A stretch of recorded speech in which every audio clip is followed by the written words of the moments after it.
আজকে ডিম এবং আলু দিয়ে মজার একটা নাস্তা রেসিপি শেয়ার করব আপনাদের সাথে।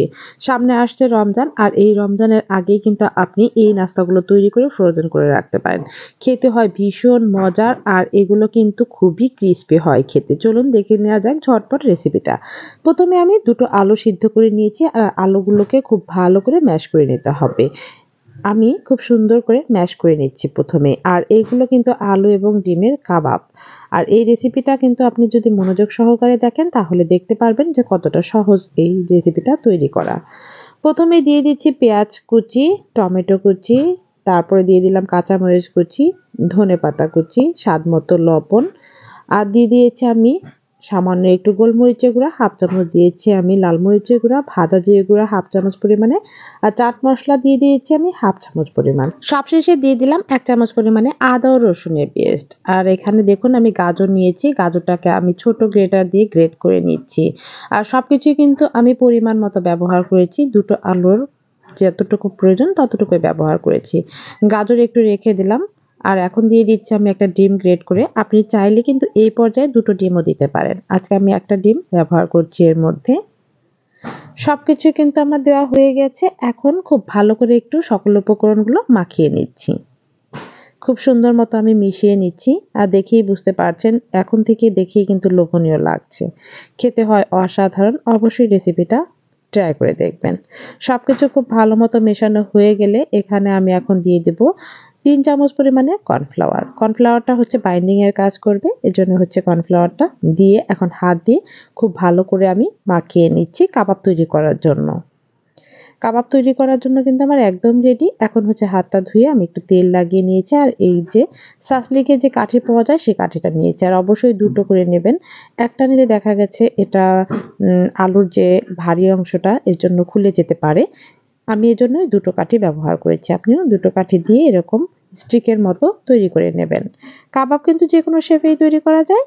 এইভাবে তৈরি করলে আমার কাছে মনে হয়েছে খুবই আকর্ষণীয় বা লোভনীয় লাগছে। এজন্য এভাবে তৈরি করেছি। এভাবে আরো একটা আমি তৈরি করে দেখাচ্ছি। একদম তৈরি করা কিন্তু সহজ।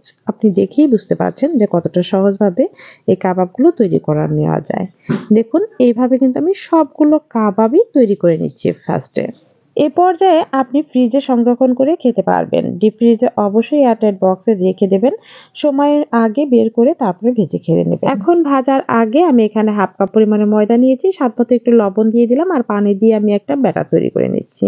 একদম ঘনও হবে না, একদম পাতলাও হবে না, এরকম একটা ব্যাটার আমি প্রথমেই তৈরি করে নিচ্ছি।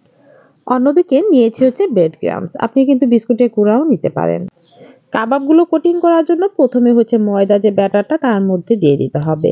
ব্যাটারটা খুব ভালো করে স্টিকের গায়ে লাগিয়ে নিয়ে তারপর হচ্ছে ব্রেড ক্রাম্বসে গড়িয়ে নিতে হবে। দেখতেই পাচ্ছেন কতটা সহজভাবে কিন্তু নাস্তাগুলো তৈরি করছি।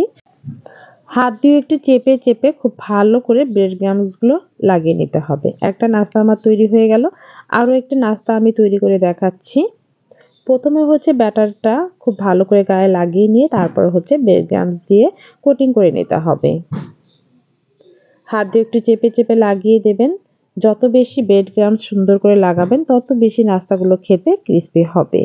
এভাবে সবগুলো তৈরি করে নিয়েছি। এখন হচ্ছে ভাজার পালা। চুলায় আমি ফ্রাই প্যান বসিয়ে তেল গরম হতে দিয়েছিলাম। তেলটা হালকা যখন গরম হবে তখন নাস্তাগুলো দিয়ে দিতে হবে। আর এই নাস্তাগুলো কিন্তু ভাজার সময় অবশ্যই তেলটা খুব ভালো করে একটু গরম করে নেবেন। এক পিঠ লাল হলে অন্যটা পিঠ উল্টিয়ে পাল্টিয়ে দিচ্ছি আর উল্টিয়ে পাল্টিয়ে নাস্তাগুলো ভেজে নিতে হবে।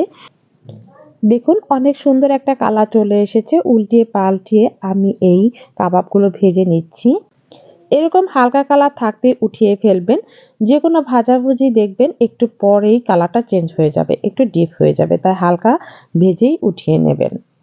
দেখুন তৈরি হয়ে গেল কি মজার ডিম এবং আলু দিয়ে কাবাব। এই কাবাবগুলো দেখেই তো লোভ লেগে যাচ্ছে। আর অবশ্যই রেসিপিটা ফলো করে তৈরি করবেন। তৈরি করলে কমেন্টসে জানাবেন যে কেমন হলো। আশা করছি আপনাদের আজকের রেসিপিটা খুবই ভালো লেগেছে। আর এই কাবাবগুলো সসের সাথে খেতে বেশি ভালো লাগে। সবাই ভালো থাকবেন, সুস্থ থাকবেন। আজকে এ পর্যন্তই। আল্লাহ হাফেজ।